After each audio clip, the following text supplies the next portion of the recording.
नमस्कार साथियों, केंद्रीय विद्यालय रजिस्ट्रेशन प्रारंभ होने की सीरीज में आज की ये वीडियो उन लोगों के लिए बहुत महत्वपूर्ण होने वाली है जो लोग ये नहीं समझ पा रहे हैं कि अगर वो सर्विस कैटेगरी में हैं या नॉन सर्विस कैटेगरी में हैं, क्या उनके बच्चों का एडमिशन हो पाएगा या नहीं हो पाएगा। आज इस वीडियो के माध्यम से मैं आपको जानकारी दूंगा कि किस तरह सीटों का बंटवारा होता है, सीटों का अलॉटमेंट किस प्रकार से होता है, सर्विस कैटेगरी 1, 2, 3 आरटीई कोटा वालों के लिए, जनरल कैटेगरी वालों के लिए, नॉन गवर्नमेंट लोगों के लिए किस प्रकार से सीटें मिलती हैं। तो आइए वीडियो को शुरू करते हैं।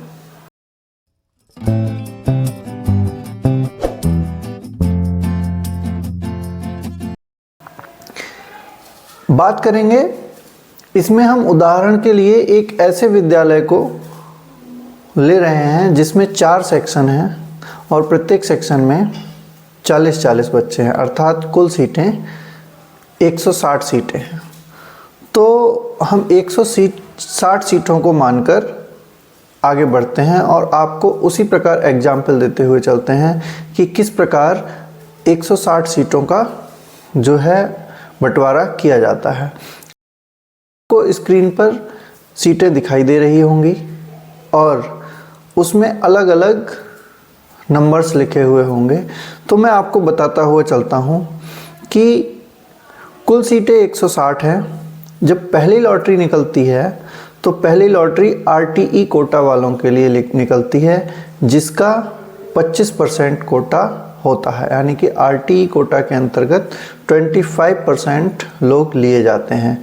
ये 25% general, EWS, VPL, SC, ST, OBC किसी से भी लिए जा सकते हैं। तो जो हमने सिचुएशन ली है, इस सिचुएशन के अनुसार पहली लॉटरी में 25% सीटों के अकॉर्डिंग जनरल, बीपीएल और ईवीएस, ईडब्ल्यूएस वालों के लिए 20 सीटें मिल जाएंगी। बाकी ओबीसी के लिए, जिसकी टोटल सीटों में 44 सीटें होनी चाहिए, उनके लिए 12 सीटें मिलेंगी। ये फर्स्ट लॉटरी की बात हो रही है, जो फर्स्ट लॉटरी निकलेगी उसकी बात हो रही है। एससी, जिनका कोटा 15% होता है, कुल 160 सीटों में से 24 सीटें एससी कैंडिडेट्स के द्वारा भरी जानी है।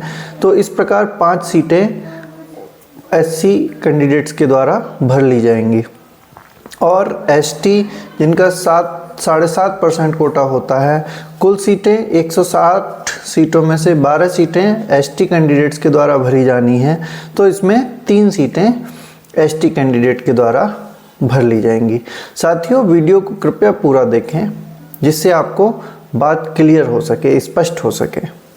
अब इस प्रकार पहली लॉटरी से 40 सीटें भर ली गई हैं और आपको दिखाई दे रहा होगा 120 सीटें अभी भी बची हुई हैं।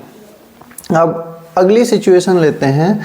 जो दूसरी लॉटरी निकलती है वो पीडब्ल्यूडी, यानी कि फिजिकली हैंडीकैप्ड जो बच्चे होते हैं उनसे भरी जाती है। इनका 3% कोटा होता है। 3% कोटे में जो जनरल कैटेगरी या ईडब्ल्यूएस और वीपीएल कैटेगरी है उससे 2 सीटें भर ली जाएंगी और बाकी ओबीसी, एसटी, एससी से 1-1 सीट भर ली जाएगी। इस प्रकार 5 सीटें दूसरी लॉटरी में भर जाएंगी। 5 सीटें भरने का मतलब है अब आपको 115 सीटें बच चुकी हैं।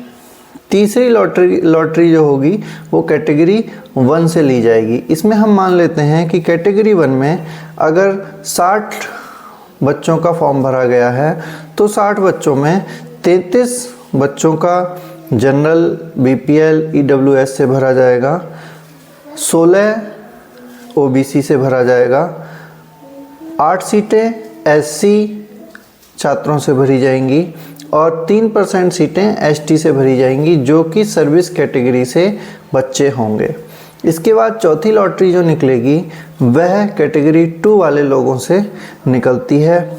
इस चौथी लॉटरी में 15 सीटें, हम यहाँ पर हाइपोथेटिकल सिचुएशन ले रहे हैं कि अब हमारी कैटेगरी 2 में 29 बच्चों ने अगर भरा है तो 15 सीटें आपकी ईडब्ल्यूएस, वीपीएल के द्वारा भर ली जाएंगी। 8 सीटें ओबीसी जो एनसीएल के हैं उनसे भर ली जाएंगी, 4 सीटें एससी से भर ली जाएंगी और 2 सीटें एसटी से भर ली जाएंगी। कुल 29 सीटें भर गईं और अब बची सीटें 26 सीटें बची। तो यहाँ पर ये जो सीटें ली गई हैं ये मान के ली गई हैं। अगर ये कैटेगरी 2 वाले लोगों से कुछ कम आती हैं तो यही सीटें अधिक बच जाएंगी और ज़्यादा आती हैं तो अधिक भर जाएंगी। थोड़ा बहुत डिफरेंस इसमें आ सकता है। इसके बाद कैटेगरी 5, इसके बाद जो 5वीं लॉटरी होनी है वह बहुत महत्वपूर्ण लॉटरी है, क्योंकि 5वीं लॉटरी से ही एससी, एसटी और ओबीसी की सारी सीटें भरी जानी हैं, चाहे वो किसी भी ग्रुप से ली जाएं, किसी भी कैटेगरी से भरी जाएं। अब कुल सीटें बची हैं 10, कुल सीटें बची हैं 26 और एससी की 7, एससी की 6, ओबीसी की 7 और एसटी की 3 सीटें बची हैं जो कि इसी लॉटरी से ले ली जाएंगी। इस लॉटरी के बाद कोई भी सीट एससी, एसटी, ओबीसी की नहीं भरी जाएगी। तो ये 5वीं लॉटरी के बाद केवल 10 सीटें बचती हैं हमारी सिचुएशन में और उसके बाद 6ठी लॉटरी निकलती है जिसमें कैटेगरी 3 के लोग आते हैं और इसमें केवल जनरल, बीपीएल और ईडब्ल्यूएस वाले कैंडिडेट्स की जो है रजिस्ट्रेशन एडमिशन के लिए निकलता है। अब अगर मान लिया जाए इस तरह के कैंडिडेट 5 आए हैं तो 5 लोग इसी में से ले ली जाएंगे, क्योंकि एससी, एसटी, ओबीसी पहले ही भरी जा चुकी हैं।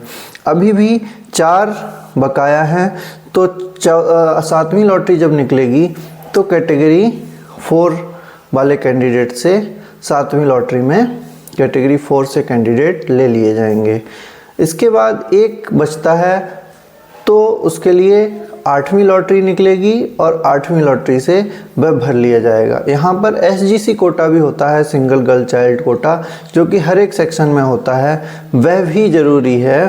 तो कन्फ्यूजन की स्थिति पैदा ना हो इसलिए एसजीसी कोटा में हमने नहीं लगाया है, लेकिन हर एक सेक्शन में एसजीसी कोटा के अंतर्गत भी एडमिशन होना मैंडेटरी है। तो आप उसे भी मान के चलते हैं कि 2 सीटें हर सेक्शन में उसके द्वारा भी सपोज करके भरी जा सकती हैं। तो अगर इस वीडियो को आपने पूरा देखा होगा तो आपको खुद अंदाज़ा लग जाएगा कि आपके बच्चे का एडमिशन होगा या नहीं होगा।